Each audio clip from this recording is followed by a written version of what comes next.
Bằng tia cô đốt bờ ôi mà một mình gì bị thà chứ nhanh xả hai mỏ nó bong ôn thọ tại nhằm bằng tia cô sao tật đôn sao cứ rương ấy thoa mà đá ngày đi cứ nhung do bằng tia cô nó cứ mau đốt cho mùi nâng bờ mà té nó bong ôn hay rương xong bao nhiêu ngàyនេះគឺមានbằng tia côមានងាវខ្ញុំដាក់បន្ថែមងាវបងប្អូនមិនមានងាវហើយយើងមានគល់សក្រីស្លឹកក្រូចម្ទេសអីចឹងទៅហើយមុននឹងចាប់ដើមធ្វើគឺខ្ញុំមកលីងអំបិលហ្នឹងណាឲ្យវាក្តៅស្ងួតអស់ហើយខ្ញុំដាក់ម្ទេសខ្ទឹមគល់សក្រីជាមួយនឹងស្លឹកក្រូចលីងវាជាមួយគ្នាដើម្បីឲ្យវាឡើងឈ្ងុយហើយអំបិលយើងគឺស្ងួតល្អអញ្ចឹងពេលដែលខ្ញុំលីងវាឲ្យវាស្ងួតល្អវាឡើងឈ្ងុយហើយខ្ញុំក៏ដួសអំបិលហ្នឹងណាគឺឡើងទាំងអស់ទុកតាបាតក្រោមមកបន្តិចទេហើយបានយើងចាប់ផ្ដើមមករៀបពងទាកូនរបស់យើងណាដាក់ចូលក្នុងឆ្នាំងហ្នឹងឲ្យពេញទៅបងប្អូនដាក់បែបនេះទៅហើយបានអំបិលដែលយើងដួសមកឡើងមកមិញហ្នឹងគឺយើងដាក់វាក្របពីលើពងទាកូនយើងតែប៉ុណ្្នឹងគឺហើយឯងបងប្អូនហើយយើងដាក់ដុតវាប្រហែលជាកន្លះម៉ោង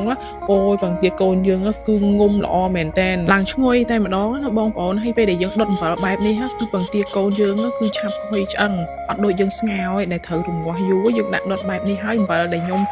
បានដុតពងទាកូនរួចរាល់ហ្នឹងគឺខ្ញុំយកវាមកលីងបន្ថែមជាមួយនឹងងាវអូយកាន់តែឆ្ងាញ់បងប្អូនងាវដុតអំបិលនេះក៏ឆ្ងាញ់ដែរកុំឲ្យខាតយើងនៅសល់អំបិលជាមួយនឹងគ្រឿងរបស់យើងទេគឺខ្ញុំយកមកដុតបន្ថែមជាមួយនឹងងាវគឺយើងដាក់ចូលហើយយើងក្លុកវាព្រោះងាវគឺឆាប់ឆ្អិនទេហើយយើងកុំឲ្យវាឆ្អិនពេកណាបងប្អូនតែឆ្អិនពេកក៏អត់ឆ្ងាញ់ដែរអញ្ចឹងខ្ញុំអំបិលយើងវាក្តៅស្រាប់ហ្នឹងយើងដាក់តាងាវចូលក្លុកវាកូរវាតាមអាសន្ទុះប្រហែលជា1នាទីហ្នឹងគឺងាវយើងឆ្អិនហើយតែប៉ុណ្្នឹងអូខ្ញុំបាន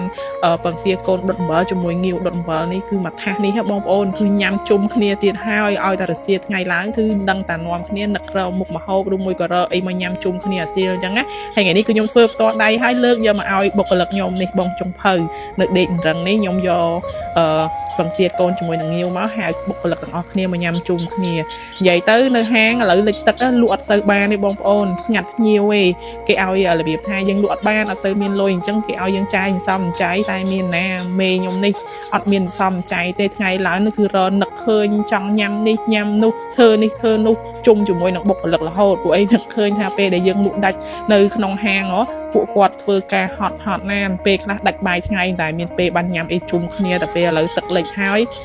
អបសក់បងប្អូនឲ្យស្ងាត់ម្នាក់គេរឹងម្នាក់មួយអញ្ចឹងក៏ខ្ញុំទៅរនឹកធ្វើនេះធ្វើនោះទៅហៅពួកគាត់មកញ៉ាំជុំគ្នាអញ្ចឹងទៅពួកឲ្យយើងក៏មានពេលហត់យើងក៏មានពេលស្រួលដែរដូចឥឡូវហាងលិចទឹកហើយលក់អត់ដាច់ហើយអត់សំចៃគឺនាំគ្នាញ៉ាំរាល់ថ្ងៃហ្មងអូខ្ញុំនិយាយមែនតើសើខ្លួនឯងហ្មងចេះតែរនឹកធ្វើនេះធ្វើនោះរហូតអត់ឲ្យតនេហ្មងជាមួយនឹងបុគ្គលិកហើយឥឡូវនេះមកញ៉ាំពងទាកូនរបស់យើងនេះអូយបងប្អូនអើយឆ្ងាញ់ណាស់ពងទាកូនពេលដុតអំបិលបែបនេះគឺវាងុំល្អហើយវាមានជាតិហ្មងពេលដែលយើងហត់ទឹកពងទាកូនណាអូយឡើងខ្ទិះហ្មងណាហើយយើងញ៉ាំជាមួយនឹងងាវដែលយើងដុតអំបិលនៅសល់នេះអូយក៏ឆ្ងាញ់ដែរសាច់ងាវយើងដែលដុតអំបិលគឺឡើងផ្អែមហ្មងណាបុគ្គលិកខ្ញុំម្នាក់នេះគឺនាំគ្នាញ៉ាំមើលតែសបកនៅពីមុខទៅដឹងហើយបងប្អូនឆ្កឹះ